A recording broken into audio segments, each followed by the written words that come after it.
नाज़रीन, पाकिस्तान के शहर गुजरावाला में एक राबिया नाम की लड़की ख़ुदकुशी कर लेती है। लेकिन ख़ुदकुशी करने से पहले वो अपने एक वॉइस मैसेज में एक वसीयत छोड़ती है कि मैं ख़ुदकुशी की वजह नहीं बता सकती, लिहाजा मेरी छोटी बहन की शादी मेरे खामद आदिल के साथ कर दी जाए। अब ये क्या सीन हो गया भाई, ख़ुदकुशी भी कर ली, किसी को बताई भी नहीं वजह, और छोटी बहन की शादी भी मेरे खामद से कर दी जाए।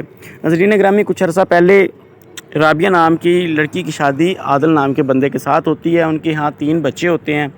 3 बच्चे होने के बाद वो अपने ससुराल में खुश होती है या खुश नहीं होती, ये अल्लाह बेहतर जानता है। लेकिन जब उसके खामद आदिल से पूछा गया तो उसने बताया कि भाई 10 मई को उस लड़की ने ख़ुदकशी करी, राबिया ने 9 मई का वो कहता है कि मेरा अपनी बेगम से रब्ता हुआ, हम बिल्कुल ठीक थे, सुबह मैं काम पे आया हूँ, किसी किस्म की कोई प्रॉब्लम नहीं थी, ना कोई हमारे घर में लड़ाई झगड़ा चल रहा था, ना ही कोई पुरानी टेंशन चल रही थी, हम बिल्कुल ठीक थे, हंसी मजाक भी कर रहे थे।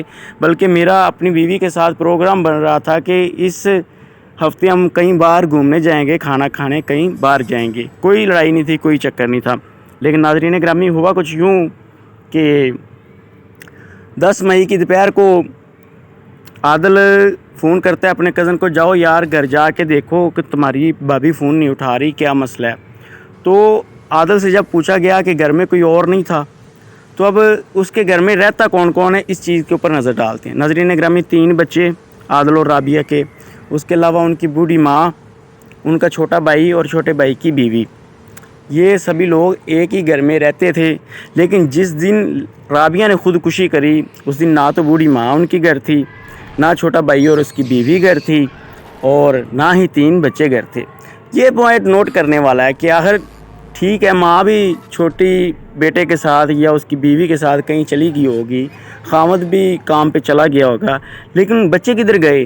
खैर यार, ये चीज़ें नोटिस करने वाली हैं। दूसरी चीज़ ये कि अकेली औरत घर में क्यों है, अगर उसने अपने बच्चे किधर भेज दिए, या वो ख़ुदकुशी कर रही है और एंड पे कह रही कि वजह मैं ख़ुदकुशी करने की नहीं बता सकती, लिहाजा मेरी छोटी बहन की शादी मेरे खामद से कर दी जाए।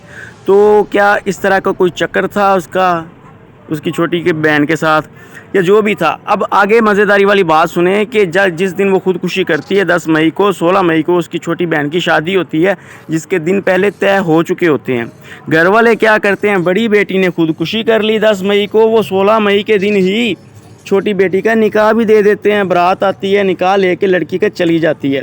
यहाँ पे एक चीज़ तो क्लियर है कि उसके खामद के साथ उसकी छोटी बहन के इस तरह के कोई तल्लक नहीं थे। अगर तल्लक होते तो बड़ी ने तो ख़ुदकुशी कर ली थी, ज़ाहिर बात है। फिर बड़ी बहन के 3 बच्चे थे, तो छोटी बहन दे देते उसके खामद को, या ना भी देते तो उसका खामद शोर मचाता कि ये मेरी लवर है वगैरह वगैरह। लेकिन इस तरह की कोई बात सामने नहीं आई। जब उसके शौहर आदिल से पूछा गया कि भाई तूने अपने कज़न को फ़ोन किया जो इतनी दूर से तुम्हारे घर देखने आ रहा था, क्या मोहल्ले में किसी का नंबर नहीं था तुम्हारे पास, किसी मोहल्ले वाले को बोल देते। तो उसके खामद ने बताया कि देखें, हमारे घर मिस्त्री लगे हुए थे, घर में कोई और नहीं था, तो मैंने मिस्त्री को फ़ोन किया, मज़दूर को, कि भाई अंदर जाके देखो तुम्हारी भरजाई कॉल रिसीव नहीं कर रही। ये बात मैंने अपने कज़न को भी बोली थी, लेकिन उससे पहले मैंने मज़दूर को कॉल करी थी। तो कज़न मेरा अभी तक नहीं पहुंचा था, लेकिन मज़दूर अंदर गया, उसने जाके देखा। देखने के बाद उसने मुझे कॉल की है और बोला कि भाई तोड़ी बीवी ने भरजाई साड़ी ने फाया ले लिया जे, तो तुसी छेती छेती घरे आ जाओ। नाज़रीन ग्रामी, आदिल कहता है जी मैं जल्दी जल्दी घर आया, हॉस्पिटल लेके अपनी बीवी को गया, तो डॉक्टरों ने बताया कि 2-3 घंटे पहले की मर चुकी है। यहाँ पे 2-3 चीज़ें नोटिस करने वाली। नाज़रीन ग्रामी, एक तो बच्चे और घर वाले सारे किधर चले गए, ये चीज़ नोटिस करने वाली। दूसरा, राबिया ने बोला कि मैं ख़ुदकुशी की वजह नहीं बता सकती, ये चीज़ नोटिस करने वाली है। अब छोटी बहन की शादी अपने खामद से क्यों करवा रही थी, ये भी चीज़ नोटिस करने वाली है।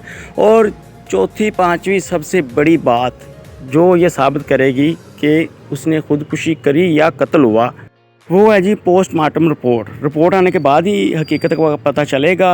नाज़रीन ग्रामी, देखें, उसको जल्दी जल्दी दफना भी दिया गया। अब जिस औरत ने उसे गसल दिया, उसका तो यही कहना था कि उसके गले के ऊपर भी इस तरह का कोई निशान नहीं था कि जिससे ये लगे कि इसने फंदा गल में डाल के ख़ुदकुशी करी हो।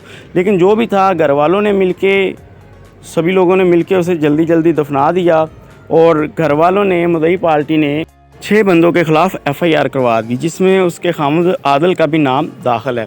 अब उस लड़की की कब्र कुशाई होगी।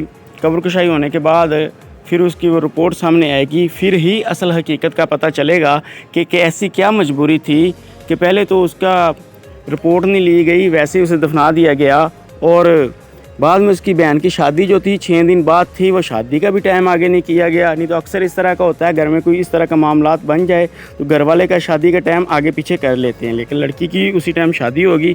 ये 2-3 चीज़ें हैं जो बंदे को हैरान कर देती हैं, लेकिन मज़ीद पता तब ही चलेगा जब उसकी रिपोर्ट आ जाएगी कब्र कुशाई के बाद कि आखिर वो मरी किस वजह से है या उसे किसी ने कत्ल कर दिया है। जो भी है रिपोर्ट आने के बाद ही पता चलेगा। तो जो भी रिपोर्ट आएगी मैं इंशाल्लाह आप लोगों को लाजमी अपडेट करूँगा।